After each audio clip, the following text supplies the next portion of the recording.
Well, it was billed as a high-stakes summit where history would unfold, but the details of what happened in Alaska between the U.S. and Russia are still very unclear, and the fate of Ukraine remains up in the air. Maury Glover has been following the meeting between President Trump and Vladimir Putin, and he's here now with more on what happened. Maury. Well, it was Vladimir Putin's first time on U.S. soil in a decade, with President Trump saying he wants to end the war in Ukraine. But after their meeting, he says they're not quite there yet. There's no deal until there's a deal. After meeting for nearly 3 hours behind closed doors, President Donald Trump and Russian President Vladimir Putin say they've made progress on a path to peace in Ukraine. But exactly what that progress looks like remains to be seen.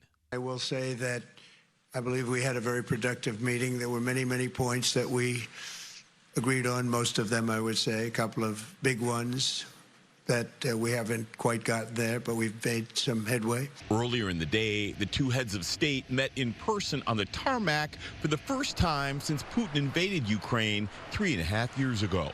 Overall, it's very important for our countries to turn the page, to go back to cooperation. Before the meeting, President Trump said he wanted a ceasefire, but both sides needed to reach an agreement on territory before the conflict can come to an end. Russia occupies 20% of the land in Ukraine and is pushing for more. We're going to stop really 5, 6, 7,000, thousands of people a week from being killed, and President Putin wants to see that as much as I do.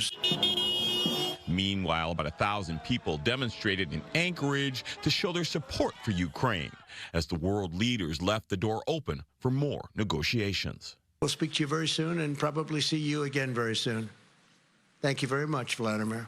Next time in Moscow. Oh, that's an interesting one. I don't know. I'll get a little heat on that one, but I could see it possibly happening. Now, President Trump said he would be calling NATO and Ukrainian President Vladimir Zelensky to discuss his meeting with Putin. But again, no details on what, if anything, was decided have been released. Nathan?